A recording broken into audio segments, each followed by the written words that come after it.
Welcome back to the channel. In previous lecture, we have learned about asexual reproduction. बर्डिंग के बारे में हमने पढ़ लिया था, फ्रेगमेंटेशन के बारे में हमने पढ़ लिया था, ये फिजन के बारे में हमने पढ़ लिया था। तो इन तीनों असेक्सुअल रिप्रोडक्शन के बारे में हमने पढ़ लिया था पिछले वाले लेक्चर में।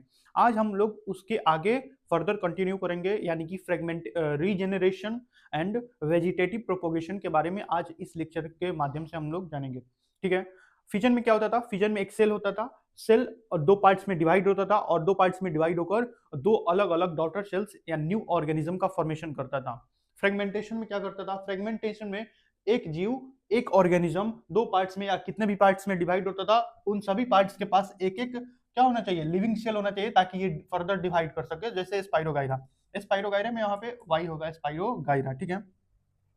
उसके बाद हमने मल्टीपल फ्यूजन में देख लिया था कि कैसे एक प्लाज्मोडियम अपने ऊपर क्या बनाता था? एक सिस्ट लाइक स्ट्रक्चर, एक प्रोटेक्टिव लेयर बनाता था और अंदर ही अंदर अपने न्यूक्लियस का डिवीजन करता था। और बाद में जब उसके लिए क्या आता था? अनुकूल मौसम आता था, तो वो तोड़कर उसको निकल जाता था और जहां भी उसको इन्फेक्ट करना है या अपने नंबर्स को इंक्रीज करना है, वो उसको जहां भी जाना है वो जाता था। तो इन सभी चीजों के बारे में हमने प्रीवियस लेक्चर में देख लिया था। आज इस लेक्चर में हम क्या क्या देखेंगे? रीजनरेशन के बारे में सबसे पहले देखेंगे। तो चलिए लेक्चर को शुरू करते हैं। मैं डस्टर ले लेता हूं। ठीक है।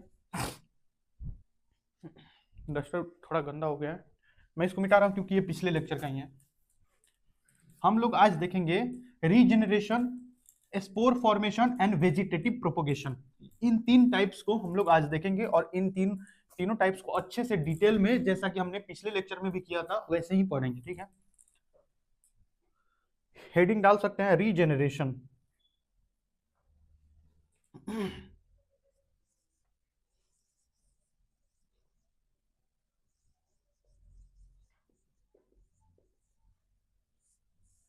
रीजेनेरेशन,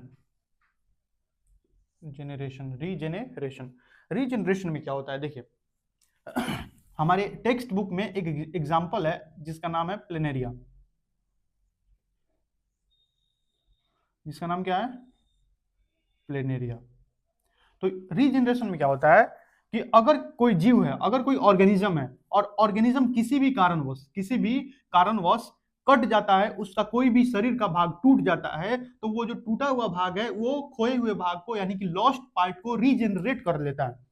मतलब मान लीजिए प्लेनेरिया को हम यहां से काट दे रहे हैं, तो प्लेनेरिया कितने भाग में डिवाइडेड हो जाएगा? टू पार्ट में। देखिए क्या होगा, पहले समझ लीजिए, डेफिनेशन हम बाद में भी लिख सकते हैं।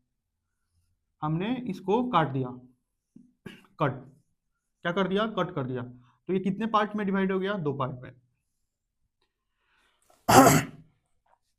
ये अपना अलग रीजनरेट करेगा और ये अपना अलग रीजनरेट करेगा।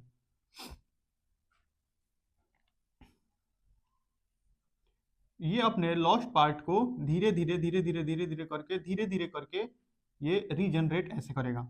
और ये जो पार्ट है, नीचे वाला पार्ट, ये भी अपने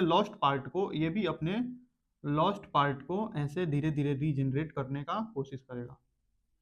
और बाद में ये एक दूसरे को रीजनरेट कर लेंगे, एक दूसरे को, यानी कि ये अपने लॉस्ट पार्ट को, इसके लिए खोया हुआ भाग निचले वाला, यानी कि ये निचले वाले भाग को दोबारा से ग्रो कर लेगा, और इसके लिए खोया हुआ भाग ऊपर वाला, तो ये ऊपर वाले भाग को रीग्रो कर लेगा और एक पूरा ऑर्गेनिज्म बना देगा और एक फुल ग्रोन ऑर्गेनिज्म बना देगा।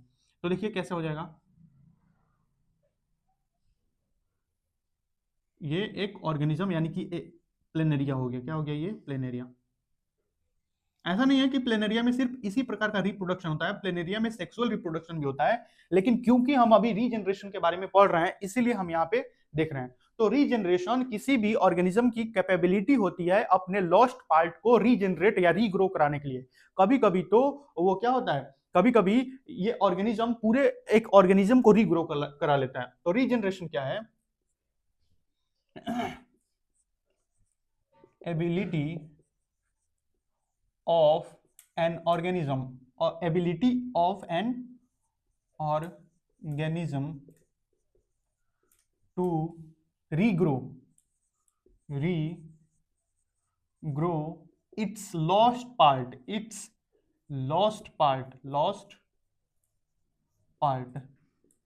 Sometimes it can regenerate whole organism. देखिए आपने छिपकली को देखा होगा, कभी कभी छिपकलियों के पूंछ टूट जाती है, ठीक है। तो पूंछ टूट जाती है तो पूंछ जो है वो धीरे धीरे रीग्रो कर लेती है। छिपकलियों में धीरे धीरे रीग्रो, पूंछ छोटी सी पूंछ होती है और बाद में रीग्रो करके पूरी पूंछ बन जाती है। लेकिन क्या जो पूंछ है वो बाकी के हिस्से को यानी कि धड़ को यानी कि उसके शरीर को रीग्रो करा सकती है? नहीं। तो जो छिपकली है उसमें एक सर्टेन पार्ट में, एक बहुत कम पार्ट में रीजेनरेशन की कैपेबिलिटी होती है। लेकिन जो प्लेनेरिया है, प्लेनेरिया को किसी भी भाग को काट लीजिए वो एक फुल ऑर्गेनिज्म में ग्रो कर जाएगा। यानी कि इस पार्ट को भी काटिए तो निचले वाले पार्ट को वो गेन कर लेगा, इस पार्ट को काटिए तो ये ऊपर वाले पार्ट को गेन कर लेगा। यानी कि प्लेनेरिया में कुछ ऐसी सेल्स होती हैं जो पूरे ऑर्गेनिज्म को रीग्रो कराने में, रीजनरेट कराने में सक्षम है, कैपेबल है।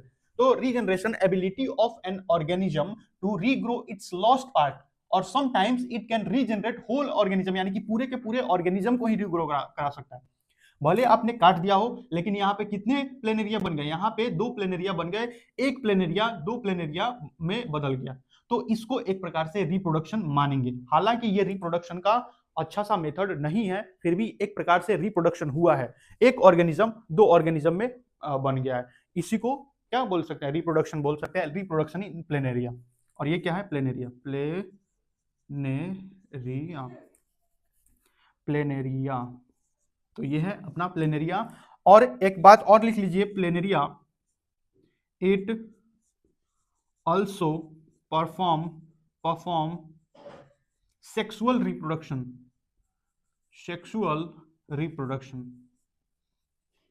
ऐसा नहीं है कि सिर्फ ऐसे ही ये रिप्रोड्यूस करता है, ये सेक्सुअली भी रिप्रोड्यूस करता है, सेक्सुअल रिप्रोडक्शन।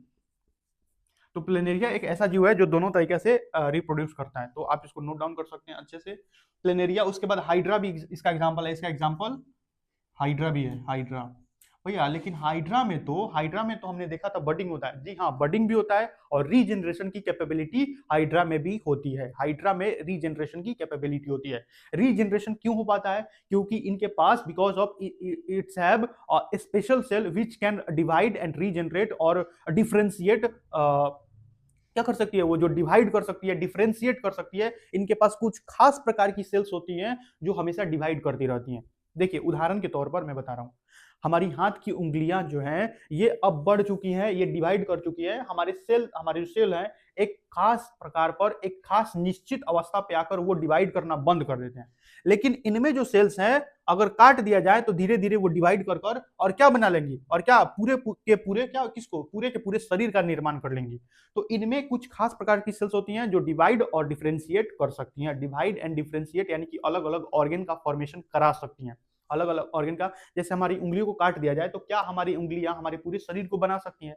क्या हमारा शरीर उंगली को बना सकता है? नहीं बना सकता है, क्योंकि उसमें डिवाइड और डिफरेंशिएशन की कैपेबिलिटी नहीं है। वो खत्म कर चुका है। वो जितना बढ़ना था, जो उसको बनना था वो बन चुका। लेकिन इनमें ऐसा नहीं होता है, इनमें ऐसा नहीं होता है, इसीलिए ये रीजनरेट कर पाते हैं। इसीलिए ये क्या कर पाते हैं? रीजनरेट कर पाते हैं। तो आप इसको अच्छे से नोट डाउन कर लीजिए, अच्छे से नोट डाउन कर लीजिए। नोट डाउन कर चुके होंगे। अब हम देखेंगे किसके बारे में? अब हम देखेंगे वेजिटेटिव प्रोपोगेशन के बारे में। वेजिटेटिव प्रोपोगेशन के बारे में मिटा दो इसको, मिटाऊं? चलिए मिटाते हैं। Vegetative propagation. वेजिटेटिव प्रोपोगेशन को देखने से पहले हम ये देख लेते हैं कि वेजिटेटिव का मतलब क्या होता है। अच्छा, ये किसके संबंध में बोला जा रहा है? ये प्लांट्स के संबंध में बोला जा रहा है। तो देखिए,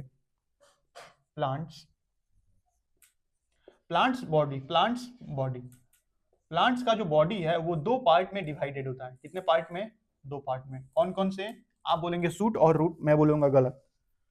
प्लांट का जो बॉडी है वो 2 पार्ट में डिवाइडेड होता है। एक होता है vegetative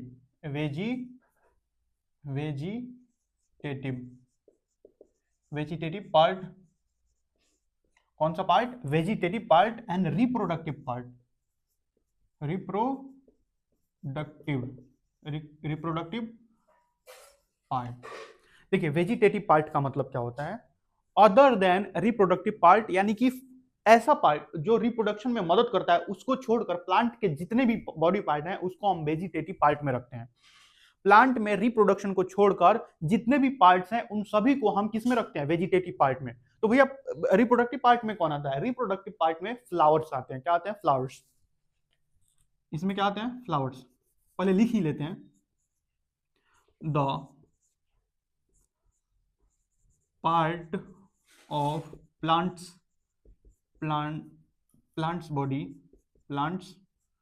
body which helps in reproduction। एक सेकेंड, इसको और अच्छे से लिखते हैं, sexual reproduction, which help in sexual reproduction. That is what, that is flowers. यानी कि प्लांट के वैसे बॉडी पार्ट जो सेक्सुअल रिप्रोडक्शन में मदद करते हैं उनको हम बोलते हैं रिप्रोडक्टिव पार्ट। उनको हम क्या बोलते हैं, रिप्रोडक्टिव पार्ट। लेकिन अदर देन रिप्रोडक्टिव पार्ट क्या होगा, अदर देन मतलब रिप्रोडक्टिव पार्ट को छोड़कर, रिप्रोडक्टिव पार्ट को छोड़कर प्लांट के बॉडी में जो कुछ भी है वो वेजिटेटिव पार्ट में आएगा। Other than reproductive part, reproductive part. जैसे क्या क्या आएगा, रूट्स, क्या आएंगी, roots, shoot, stem, flower, sorry leaves. तो ये सारी चीजें जो हैं प्लांट में उनको हम वेजिटेटिव पार्ट में रखते हैं, और ये रिप्रोडक्टिव पार्ट में क्या है, फ्लावर। तो यहां पे हम वेजिटेटिव प्रोपगेशन के बारे में पढ़ रहे हैं, यानी कि जो प्लांट में रिप्रोडक्शन, ये जो रिप्रोडक्शन का टाइप हम लोग पढ़ने जा रहे हैं वेजिटेटिव प्रोपगेशन, वो या तो रूट्स से होगा, या तो शूट से होगा, या स्टेम। रूट, शूट और स्टेम दो बार लिखने की आवश्यकता नहीं है, शूट ही स्टेम में आ जाएगा। तो रूट, शूट या लीव्स, इन तीनों में किसी चीज से भी हो सकता है, इन तीनों में किसी भी चीज से हो सकता है। भैया इसको हम कब पढ़ेंगे, इसको हम सेक्सुअल रिप्रोडक्शन में पढ़ेंगे। इसको हम किस में पढ़ेंगे, सेक्सुअल रिप्रोडक्शन में। यहाँ पे जो वेजिटेटिव प्रोपगेशन है वो प्लांट के वेजिटेटिव पार्ट से, और वेजिटेटिव पार्ट क्या है, रूट, शूट और लीव्स, तो इनसे होगा। ये जानना जरूरी था, क्योंकि इसके जाने बगैर वेजिटेटिव प्रोपगेशन को पढ़ना बहुत ही बेवकूफी। मिटा दूं, चलिए मिटाते हैं। अब आप हेडिंग डाल सकते हैं, वेजिटेटिव प्रोपगेशन। Vegetative propagation.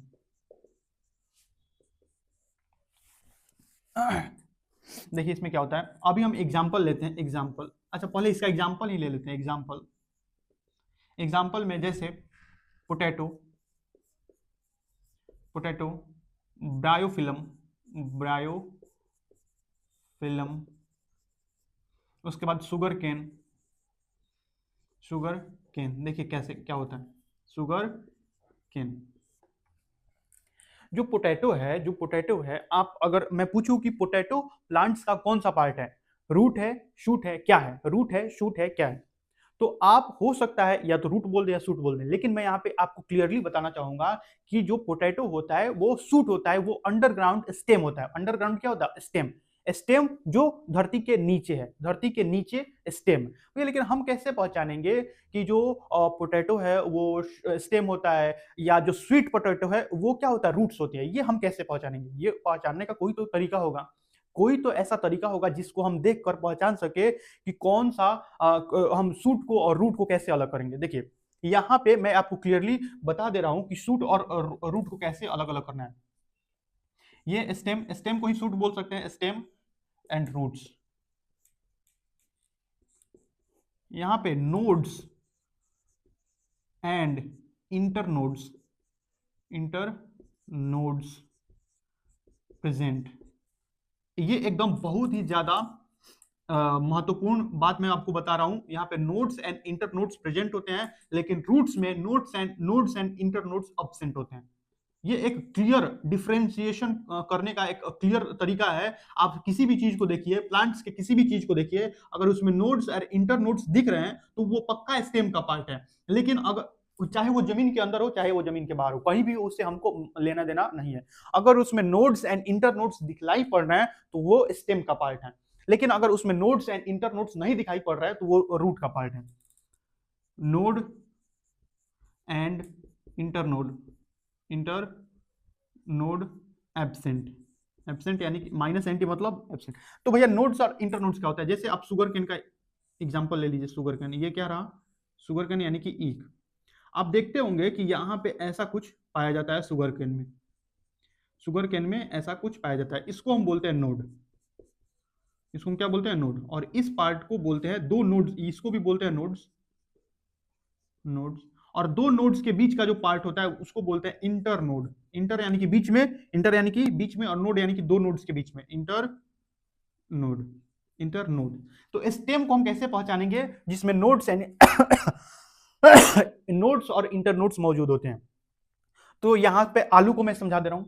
आपने आलू को देखा होगा, आलू को ऐसे कुछ देखा होगा, ठीक है? आलू को आपने ऐसा पाया होगा, कभी कभी आलू में ऐसा कुछ होता है, ठीक है? यहाँ पे छोटी छोटी रचनाएं निकली होती है, छोटे छोटे स्ट्रक्चर निकले होते हैं, ऐसा लगता है कि कलियां निकली हुई है, ऐसा लगता है कि जहां से क्या निकली हुई है? बर्ड्स। यहाँ से क्या निकली हुई है? बर्ड्स।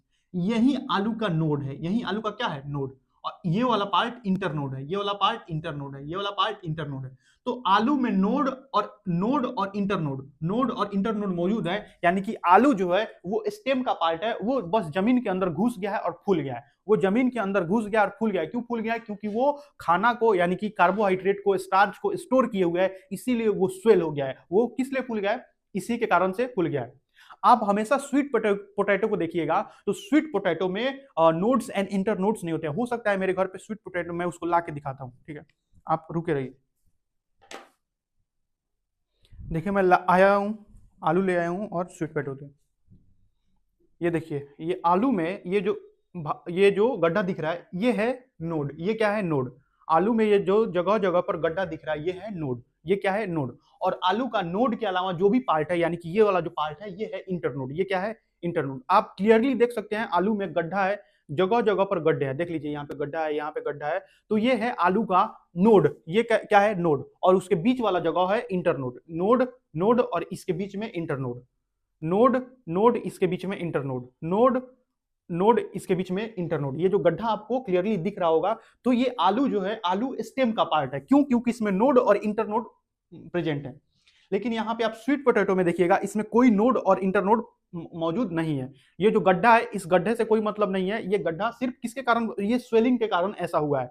ये है इसका रूट। ये क्या है? इसमें से जो क्या बोलते हैं, इसका जो रूट निकला हुआ, या हालांकि ये खुद भी एक रूट है, हालांकि ये खुद भी क्या है? ये खुद भी एक रूट है। इसमें किसी भी प्रकार का नोड एंड इंटर नोड नहीं दिख रहा है। ये इसमें किसी भी प्रकार का, जैसा कि आलू में यहाँ पे क्लियरली धसा हुआ पार्ट दिख रहा है, और यहाँ से बर्ड्स दिखाई दे रही है। यहाँ से क्या दिखा रही है? छोटी छोटी बर्ड्स दिखाई दे रही हैं। लेकिन ऐसा इसमें कहीं भी इंटर नोड से निकला हुआ बर्ड्स क्लियरली देख सकते हैं, आपको दिखाई नहीं दे रहा है।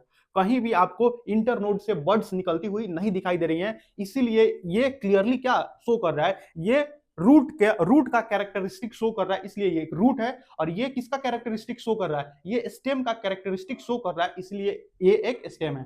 इसलिए आलू कैसा होता है? आलू अंडरग्राउंड स्टेम होता है, और ये क्या? ये तो रूट ही है, ठीक है? तो आप समझ गए होंगे। अच्छा, इसमें इंटरनोड और नोड से ऐसे छोटे छोटे बर्ड्स भी निकल सकते हैं, ऐसे छोटे छोटे बर्ड्स भी निकल सकते हैं, ठीक है? ऐसे छोटे छोटे बर्ड्स भी निकल सकते हैं नोड और इंटरनोड से। सॉरी, सिर्फ और सिर्फ नोड से, सिर्फ और सिर्फ नोड से, सिर्फ और सिर्फ नोड से। इंटरनोड से यहां से कोई बर्ड्स नहीं निकल सकता है, यहां से कोई बर्ड्स नहीं निकल सकता है। हमेशा यहां से बर्ड्स निकलेंगी। स्टेम के लिए, लीफ के लिए, या किसी भी चीज के लिए यहां से बर्ड्स नहीं निकल सकती हैं। तो आप स्टेम और रूट में अंतर समझ गए होंगे। अब देखिए आलू में क्या होगा? आलू का ये वाला पार्ट अगर काट के, ये वाला पार्ट मान लीजिए, ये वाला पार्ट काट दिया जाए, ये वाला पार्ट काट दिया जाए, तो इसमें एक नोड आ गया कि नहीं आ गया? एक नोड इसमें आ गया। तो अगर ये वाला पार्ट काट दिया जाए और इसको जमीन के अंदर डाल दिया जाए, अगर हम ऐसे इसको काट दें, और यहाँ पे, यहाँ से क्या निकली हुई है? बर्ड्स निकली हुई है, बर्ड। और इसके ऊपर हम मिट्टी डाल डाल दे, तो धीरे धीरे ये बर्ड ग्रो करेगी, और ग्रो करके किस में डेवलप हो जाएगी? ग्रो करके किस में डेवलप हो जाएगी? ये प्लांट में डेवलप हो जाएंगी। ये प्लांट्स में, ये ऐसे आलू के प्लांट में डेवलप हो जाएंगी। ये आलू के प्लांट में डेवलप हो जाएंगी। तो इसी को बोलते हैं वेजिटेटिव प्रोपोगेशन। वेजिटेटिव प्रोपोगेशन यानी कि वेजिटेटिव पार्ट से किसी भी चीज का प्रोपोगेट होना, वेजिटेटिव पार्ट से किसी भी चीज का, यानी कि क्या, उसी पौधे का ग्रो होना, उसी पौधों का क्या होना? ग्रो होना। ये कहलाता है वेजिटेटिव प्रोपोगेशन। तो यहाँ पे किससे हुआ? यहाँ पे होगा स्टेम से। यहाँ पे किससे होगा? स्टेम से। पोटैटो में स्टेम से अभी अभी आपने देख लिया। ब्रायोफाइलम में ऐसा कैसे होता है? ब्रायोफाइलम की ऐसी पत्तियां होती है, ब्रायोफिल्म की ऐसी लिप्स होती हैं, बड़ी सी लिप्स होती हैं, और लिप्स के किनारे किनारे से, लिप्स के किनारे किनारे से ऐसे छोटी छोटी स्ट्रक्चर निकली हुई होती है ऐसे, और इसमें भी जड़, इसे भी जड़, हाँ, यहाँ पे किनारे पे निकली हुई होंगी, और इसमें भी रूट लाइक स्ट्रक्चर होता है। अगर ये टूट कर, अगर ये वाला पार्ट टूट कर, ये टूट कर कहाँ पे गिर जाए? मिट्टी में। कहाँ पे गिर जाए? मिट्टी में। तो ये क्या बना लेगा? ये जड़ बना लेगा, और ये वाला पार्ट स्टेम बना लेगा। ये वाला पार्ट क्या बना लेगा? स्टेम बना लेगा। ठीक है, तो इस प्रकार से ये पूरा ग्रो कर जाएगा। शुगर कैन में भी स्टेम से ही होता है, स्टेम से।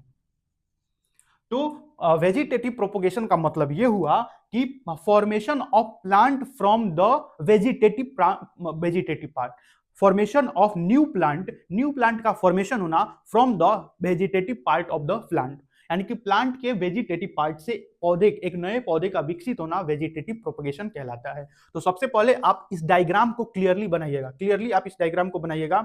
ये क्या है? बड्स। ये क्या है? बड्स। बड्स। तो आप हमेशा, ये कहां से निकलेगा? ये नोड से निकलेगा। ये कहां से निकलेगा? नोड से। आलू में नोड है, आलू में एक यहाँ नोड है, एक यहाँ नोड है, और ये इंटर नोड है। नोड नोड इंटर नोड, इसीलिए आलू एक स्टेम है। ठीक है, तो हमने वेजिटेटिव प्रोपोगेशन को समझ लिया। मैं इसका डेफिनेशन लिख दे रहा हूं, पहले इसको आप नोट डाउन कर लीजिए, पॉज करके नोट डाउन कर लीजिए, और मैं मिटा रहा हूं। मिटा दूं? मिटा दूं? ये वाला पार्ट मिटा दूं। जो मैंने स्टेम और रूट में आपको क्या डिफरेंस समझाया है, उसको हमेशा अपने ध्यान में रखिएगा, ताकि आप क्लियरली आइडेंटिफाई कर सके कि आपके हाथ में या आपके सामने जो भी चीजें रखी गई हैं, प्लांट की जो चीजें हैं, प्लांट का जो बॉडी पार्ट है, वो रूट है या स्टेम है, ऐसे ही आइडेंटिफाई करना है। नोड एंड इंटरनोड है तो स्टेम होगा, नोड एंड इंटरनोड नहीं है तो वो क्या होगा? वो हमेशा क्या होगा? रूट्स होगा। Formation of new plant from vegetative part of the plant के वेजिटेटिव पार्ट से एक नए पौधे का विकसित होना क्या कहलाता है? Vegetative propagation. Vegetative propagation. अच्छा, गन्ने में हम लोग क्या करते हैं? गन्ने में आपने अगर खेतों में देखा हो तो ये रहा गन्ना, ये रहा गन्ना, ये रहा गन्ना, यहां से काट दिया जाता है, इतना इतना छोटा गन्ना काट दिया जाता है, यानी कि ऐसा ऐसा ऐसा ऐसा। ठीक है, इतना छोटा छोटा, इसको भी यहां से काट दिया जाएगा, इसको भी यहां से काट दिया जाएगा, और इसको जमीन में डाल दिया जाएगा, और यहां से गन्ने का पौधा विकसित होना शुरू होगा। यहां से गन्ने का पौधा विकसित होना शुरू होगा, यहां से नोड के पास से। कहां से? नोड्स के पास से। और ये जो इसमें जो मटेरियल है, वो इसके डेवलपमेंट में खर्चा हो जाएगा। ये इसमें जो भी शुगर कंटेंट है, या जो भी इसका जो फूड है, वो फूड इसके डेवलपमेंट में खर्चा हो जाएगा। समझ गए? तो नोड से क्या हो रहा है? नोड से इसका डेवलपमेंट हो रहा है न्यू प्लांट का, from the vegetative part of the plant, यानी कि शुगर केन के वेजिटेटिव पार्ट से उसके एक नए पौधे का विकास हो रहा है। ठीक है, विकास। अब एक लास्ट पार्ट है, पहले इसको लिख लीजिए, इसको नोट डाउन कर लीजिए। लास्ट पार्ट है स्पोर फॉर्मेशन। स्पोर फॉर्मेशन में क्या होता है मैं बता रहा हूं। स्पोर फॉर्म, पहले इसको नोट डाउन कर लीजिए, इसको नोट डाउन कर लीजिए, इसको क्या कर लीजिए? Note down. चलिए, नोट डाउन कर चुके होंगे। अब हम वेजिटेटिव प्रोपोगेशन का कुछ बेनिफिट देख लेते हैं कि इसका बेनिफिट क्या है। बेनिफिट्स, यानी कि इसका बेनिफिट देखिए, सबसे पहले तो बहुत ही फास्ट ग्रो।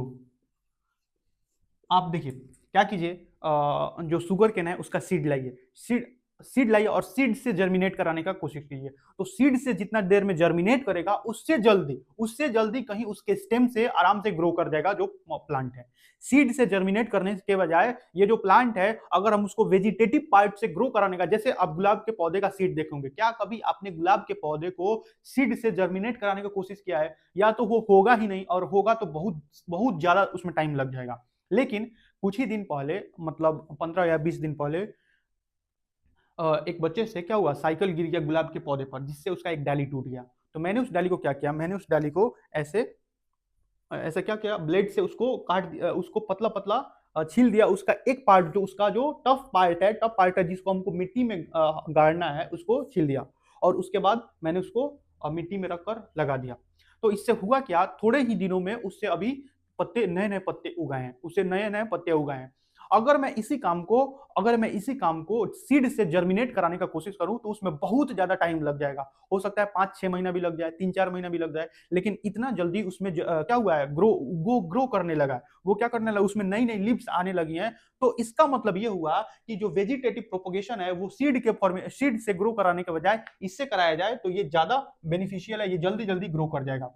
उसके बाद इसका किसमें क्या है, और क्या इसका बेनिफिट, इसका बेनिफिट है कि आप जैसे मान लीजिए आम है, तो आम का कलम लगाइएगा, आम का कलम यानी कि आम के पौधे की डाली को काट कर या उसी पर उसका क्या बना देना, उसके एक पार्ट को छील देना, उसके उस पर माटी रख देना, माटी यानी कि माटी रखकर उसको क्या कर देना, बांध देना, जिससे धीरे धीरे वहां पे जड़ें विकसित होंगी। अगर उसको काट कर हम लगा देंगे तो आइडेंटिकल प्लांट्स बनेंगे, 100% आइडेंटिकल प्लांट्स। मान लीजिए अगर एक खास आम को आपको बहुत अच्छा लग रहा है, तो अगर आप उसी आम को लगाना चाहते हैं तो वही आम आपको एकदम वैसे ही एग्जैक्ट कॉपी मिलेगा।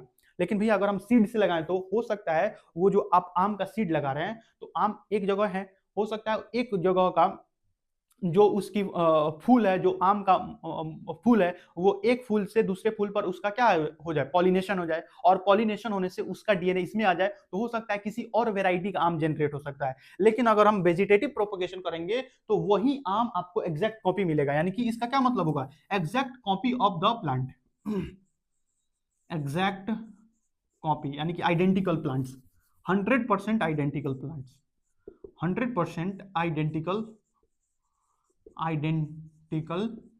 प्लांट्स। अगर हम सीड से कराने जाएं तो सीड में वेरिएशन आ सकता है, सीड में वेरिएशन आ सकता है, लेकिन वेजिटेटिव प्रोपोगेशन में 100% आइडेंटिकल प्लांट्स बनेंगे, 100% आइडेंटिकल प्लांट्स बनेंगे। और इसको और किस चीज में यूज किया जाता है, और इसको एग्रीकल्चर में यानी कि हमारे जो खेती है उनमें भी यूज किया जाता है, एग्रीकल्चर में यूज्ड इन एग्री। अगर ये नहीं होता तो बहुत सारी नीड हमारी, बहुत सारी जरूरतें हमारी पूरी नहीं हो पाती। Agriculture, used in agriculture. तो ये सारी चीजें वेजिटेटिव प्रोपोगेशन की बेनिफिट्स हैं जो आपको ध्यान में रखनी चाहिए। फास्टर ग्रो, बहुत ज्यादा faster grow than seed, faster grow than seed germination, seed germination, germination, 100% identical, उसके बाद यूज्ड इन एग्रीकल्चर। तो ये सारी चीजें आपको ध्यान में रखनी है। अब हम पढ़ेंगे स्पोर फॉर्मेशन। अब हम किसके बारे में पढ़ेंगे, स्पोर फॉर्मेशन। देखिए स्पोर फॉर्मेशन क्या होता है, यहां पे लिखिए स्पोर फॉर्मेशन, गंदा राइटिंग है, स्पोर फॉर्मेशन। इसमें स्पोर्ट्स बनते हैं, इसमें क्या बनते हैं, इसमें बनते हैं स्पोर्ट्स। इसका एग्जांपल मैं पहले लिख दे रहा हूं, इसका एग्जांपल होगा fungi and bread mould, bread mould जिसको हम राइजोपस भी बोलते हैं। देखिए होता क्या है, इसका स्ट्रक्चर पहले देख लीजिए, इसका स्ट्रक्चर, इसमें से जाली नुमा रचना होती है, जाली नुमा, जाल की तरह रचना होती है, जाल की तरह, किसकी तरह, जाल की तरह। और इससे ऊपर की ओर ऐसे कुछ स्ट्रक्चर्स निकली होती है, इसके ऊपर की ओर ऐसे कुछ स्ट्रक्चर्स निकली हुई होती है, ऐसे कुछ स्ट्रक्चर्स निकली होती है। और इन स्ट्रक्चर पर क्या पाए जाते हैं, स्पोरेंजियम। इन स्ट्रक्चर पर पाए जाते हैं स्पोरेंजियम, क्या पाए जाते हैं, स्पोरेंजियम, क्या पाए जाते हैं, स्पोरेंजियम। और इनके भीतर बनते हैं स्पोर्ट्स, इनके भीतर बनते हैं स्पोर्ट्स, इनके भीतर बनते हैं स्पोर्ट्स, इनके भीतर क्या बनते हैं, स्पोर्ट्स। तो ये है स्पोरेंजियो स्पोर, ये है ही स्पोर ही, लेकिन स्पोरेंजियो लगा दिया, स्पोरेंजियो स्पोर। और एक ये क्या है, स्पोरेंजियम, स्पोरेंजियम। स्पोरेंजियम क्या होता है, ये इनक्लोजर होता है, इनक्लोजर यानी कि एक प्रकार का आवरण, एक प्रकार का घेरने वाला इनक्लोजर।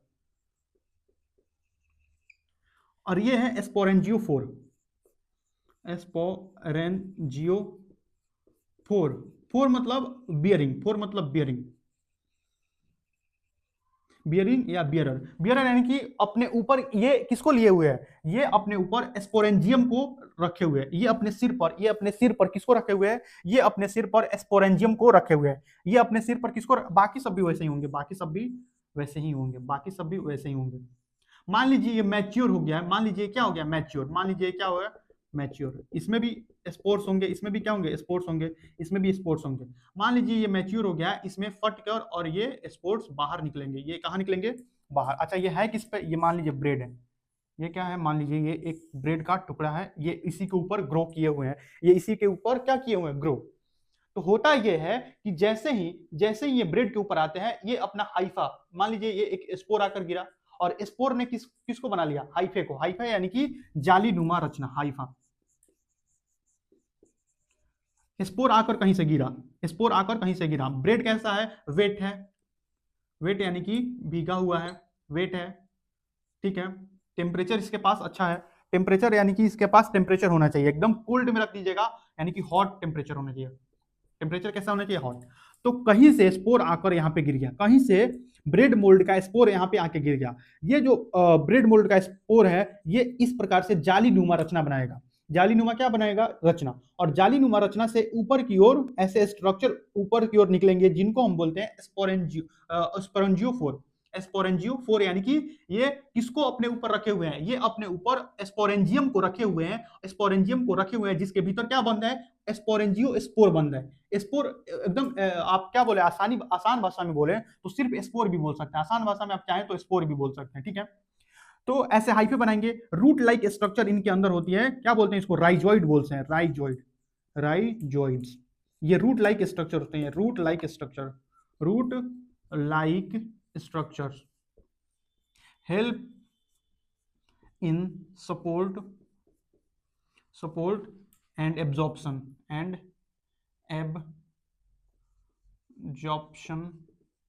ऑफ वाटर, यानी कि वाटर के एब्जॉर्प्शन में ये मदद करती हैं, और इसको किस में मदद करती हैं, ये सपोर्ट देने में, इसको खड़ी रहने में मदद करती हैं। तो ये हुआ राइजॉइड, ये हाइफे है, ये किसके, नेट लाइक स्ट्रक्चर, किस कैसी है स्ट्रक्चर है, नेट लाइक स्ट्रक्चर। तो आप एकदम क्लियरली समझ पा रहे हैं कि ब्रेड पर आकर, अगर ब्रेड भीगा हुआ है और गर्म जगह पर है, तो उस पे आके क्या क्या गिरेंगी, ब्रेड मोल्ड की छोटी सी स्पोर आके गिरेंगी, और ग्रो करके ये पूरे इस प्रकार से रचना, इस प्रकार के स्ट्रक्चर को बनाएंगी। तो अब होगा क्या कि इसके भीतर जो स्पोर है, जैसे ही स्पोर के लिए अच्छा मौसम आएगा, तो उसके ऊपर की स्पोरेंजियम जो इनक्लोजर है वो फट जाएगा, वो जो स्पोरेंजियम है, स्पोरेंजियम फट जाएगा, और उसके भीतर जितने भी स्पोरेंजियो स्पोर है वो हवा में चले जाएंगे, डिस्पर्स हो जाएंगे, क्या हो जाएंगे, डिस्पर्स यानी कि हवा में चल जाएंगे, पानी में कहीं भी जाना है, जहां भी जाना है उसको, जहां जाएंगे और जाएंगे, अगर उनको कैसा फेवरेबल कंडीशन मिला तो फिर से वो ऐसे ही ग्रो कर जाएंगे, और इसी को हम क्या बोलते हैं, इसी को हम बोलते हैं स्पोर फॉर्मेशन यानी कि reproduction by spores, reproduction by spores, reproduction by spores. ऐसा कब होता है, ऐसा बहुत ही हार्श कंडीशन में होता है, ऐसा बहुत ही हार्श कंडीशन में होता है, क्यों, क्योंकि इन स्पोर्स को बचा कर रखना होता है, और इन स्पोर्स को बचाने के लिए इसके ऊपर रचना होती है जो इनक्लोजर का काम करती है, यानी कि ढकने का, उसको बचाने का काम करती है, जिसको हम बोलते हैं स्पोरेंजियम। तो आप इसको एकदम अच्छे से समझ गए होंगे कि ये है क्या, ये आखिर है क्या। तो आप इसको नोट डाउन कर सकते हैं, आप इसको नोट डाउन कर सकते हैं, आप इसको क्या कर सकते हैं, नोट डाउन। ये किन किन में पाया जाता है, ये तो एक तो ये फंजाई में, और एक ये ब्रेड मोल्ड में, जिसको हम राइजोपस भी बोलते हैं। अब हम एक लास्ट पार्ट है जिसका नाम है टिश्यू कल्चर, टिश्यू कल्चर को देख लेते हैं आखिर टिश्यू कल्चर होता क्या है। उसके बाद हम किसको शुरू करेंगे, उसके बाद हम शुरू करेंगे सेक्सुअल रिप्रोडक्शन को, टिश्यू कल्चर, इसके बाद हम क्या देखेंगे, टिश्यू कल्चर। समझ में आ गया होगा, ये मिटा दूं,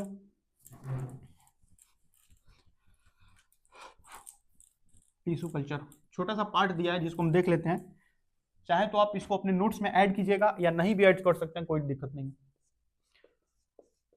टिश्यू कल्चर, देखिए टिश्यू कल्चर क्या होता है, मान लीजिए ये प्लांट है, मान लीजिए ये कोई प्लांट का पार्ट है, ठीक है। हम इसके एपेक्स को क्या है, ये एपेक्स यानी कि उसके ऊपर वाला पार्ट, एपेक्स क्या है, एपेक्स को काट लेंगे, क्या कर लेंगे, कट किसको? एपेक्स को। क्या करेंगे? एपेक्स को काट लेंगे, और ये रहा ये वाला पार्ट, ठीक है। और इसको हम क्या करेंगे? इसको हम धोएंगे एल्कोहल से, wash bye alcohol, wash in alcohol, wash in alcohol. क्यों? क्योंकि हमको इसको डिसइंफेक्ट करना है, डिसइंफेक्ट, डिसइंफेक्ट, इनफेक्ट, डिसइंफेक्ट करना है। तो हम इसको क्या करेंगे? ये एपेक्स है, ये किसी प्लांट का एपेक्स है, ये सूट का, रूट का, किसी भी चीज का एपेक्स है। अब हम इसको क्या करेंगे? डिसइंफेक्ट कर लेंगे। डिसइंफेक्ट करके अब हम इसको डालेंगे न्यूट्रिशन मीडियम में। किस में डालेंगे? Put it in nutritional medium, ऐसे मीडियम में डालेंगे, एक ऐसे मीडियम में डालेंगे जिसमें बहुत सारा न्यूट्रिशन रखा हुआ है। क्या रखा हुआ है? Nutrition, plus cytokinin plus auxin. ये दो हार्मोन है। ये क्या है? ये प्लांट हार्मोन है, जो हम बाद में पढ़ लेंगे। ये प्लांट हार्मोन, अगर आप इसके बारे में जानते हैं तो अच्छा है, नहीं तो मैं भी बताऊंगा, अलग से इसको बताऊंगा। आप इतना समझ लीजिए, ये पौधे को डेवलप करने में, पौधे के सेल्स को डिफरेंशिएट करने में, यानी कि पौधे को बढ़ने में मदद करते हैं। ये दोनों हार्मोन पौधे को बढ़ने में मदद करते हैं, ठीक है। तो हमने इसमें क्या डाल दिया? Nutritional medium. क्या डाल दिया? Nutrition medium. और ये एपेक्स है प्लांट का, प्लांट हार्मोन। तो इससे होगा ये जो पार्ट है ये कुछ इस प्रकार का हो जाएगा, ये कैलस के रूप में हो जाएगा। किस रूप में? कैलस। कैलस क्या होता है? कैलस अनडिफरेंशिएटेड टिश्यू होता है, अनडिफरेंशिएटेड टिश्यू। देखिए, अनडिफरेंशिएटेड टिश्यू का मतलब मैं समझा देता हूं। अनडिफरेंशिएटेड टिश्यू,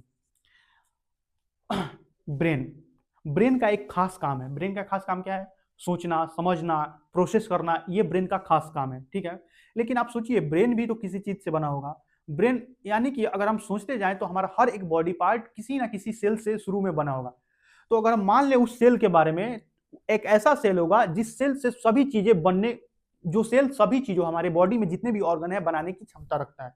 बनाने की क्या रखता है? क्षमता। तो उसको हम बोलते हैं अनडिफरेंशिएटेड सेल, अनडिफरेंशिएटेड टिश्यू। यानी कि वो ग्रो करके अलग अलग अपना काम डिवाइड करेगा, अपना अपना काम डिफरेंशिएट करेगा, कि अगर मैं हाथ की तरफ बढ़ूंगा तो मेरा काम अलग हो जाएगा, मैं अपना हाथ की तरफ काम करूंगा। अगर मैं सिर की तरफ ग्रो कर रहा हूं तो मेरा काम सोचने समझने का हो जाएगा। अगर मैं पैर की तरफ ग्रो कर रहा हूं तो पूरे बॉडी का वेट बियर करने का मेरा काम हो जाएगा, चलने का काम, दौड़ने का काम हो जाएगा। यानी कि वो एक ऐसा टिश्यू होगा जो हमारे शरीर के सभी कोशिकाओं को, सभी ऊतकों को बना सकता है, टिश्यूज को बना सकता है। उसको हम बोलते हैं अनडिफरेंशिएटेड टिश्यू। अनडिफरेंशिएटेड टिश्यू यानी कि वो अभी क्या है? छोटा बच्चा है। छोटा बच्चा आगे चलकर डॉक्टर भी बन सकता है, इंजीनियर भी बन सकता है, कुछ भी नहीं बन सकता है, नेता, चोर, कुछ भी बन सकता है। क्या बन सकता है? कुछ भी बन सकता है। तो बच्चे को क्या बोलेंगे? अनडिफरेंशिएटेड, यानी कि उसका कोई काम, स्पेशलाइज्ड काम नहीं है, वो कुछ भी स्पेशल नहीं है। उसमें क्या है? उसमें कुछ भी स्पेशल है क्या? नहीं। तो अनडिफरेंशिएटेड टिश्यू का मतलब यह है कि ये कुछ भी बना सकता है, ये पौधे का कुछ भी, रूट, शूट, फ्लावर, कुछ भी बना सकता है। और इसी को हम क्या बोलते हैं? कैलस। इसी को हम क्या बोलते हैं? कैलस। बाद में ये कैलस धीरे धीरे, कैलस, ये जो कैलस है, ऊपर की तरफ शूट और नीचे की तरफ रूट में ग्रो कर जाएगा, और बाद में फिर से ये किस में ग्रो कर जाएगा? प्लांट में। तो इसी को हम बोलते हैं टिश्यू कल्चर। इसी को हम क्या बोलते हैं? Tissue culture. हमने एक रूट, अपने शूट के एपेक्स को, यानी कि ऊपरी भाग को काट लिया, काट कर इसको डिसइंफेक्ट कर लिया अल्कोहल में। अल्कोहल से डिसइंफेक्ट करने के बाद इसको न्यूट्रिशन मीडियम में रखा। न्यूट्रिशन मीडियम में हमने साइटोकाइनिन को और ऑक्सिन को डाला, जो कि प्लांट हार्मोन है, प्लांट को ग्रो कराते हैं। क्या कराते हैं? ग्रो कराने में मदद करते हैं। Help in grow, help in grow, यानी कि ये प्लांट को ग्रो कराने में मदद करते हैं, जिसके कारण ये कैलस के रूप में बदल गया। जिसके कारण ये किस रूप में बदल गया? कैलस। कैलस मतलब अनडिफरेंशिएटेड टिश्यू, यानी कि ये कुछ खास नहीं है, ये किसी भी चीज में ग्रो कर सकता है। हाँ, अगर ये सूट में ग्रो करेगा तो ये इसका काम सूट का हो जाएगा, तब ये स्पेशलाइज्ड हो जाएगा, तब ये डिफरेंशिएटेड अलग हो जाएगा, ठीक है। रूट का काम, रूट की तरह प्लांट में क्या, वाटर को एब्जॉर्ब कराएगा। लेकिन अभी के लिए ये अनडिफरेंशिएटेड है, डिफरेंशिएटेड नहीं है, तो इसको हम बोलते हैं कैलस। तो ये कैलस जो है बाद में ये ग्रो कर जाएगा शूट, ये है शूट, और ये रूट में ग्रो करेगा, रूट। और इसी चीज को हम बोलते हैं टिश्यू कल्चर। तो हमारा असेक्सुअल रिप्रोडक्शन एकदम अच्छे से, पूरे अच्छे तरीके से खत्म हो गया है। आप चाहें तो एनसीईआरटी कुछ भी आरटी कुछ भी पढ़ सकते हैं आप क्लास 10th के लेवल पर। एसेक्सुअल रिप्रोडक्शन अच्छे से मैंने खत्म कर दिया है। आईसीएसई, सीबीएसई, एमपीएससी, कुछ भी बोर्ड, आरपीएससी, जो भी बोर्ड हो, आप उस बोर्ड को आराम से पढ़ सकते हैं। किताब कोई भी हो, मुझे उससे कोई मतलब नहीं है। ठीक है, तो आपने इस वीडियो लेक्चर को देखा, इसके लिए आपका बहुत बहुत धन्यवाद। Thank you so much. पढ़ते रहिए, स्वस्थ रहिए। आज के लिए इतना ही, बाय।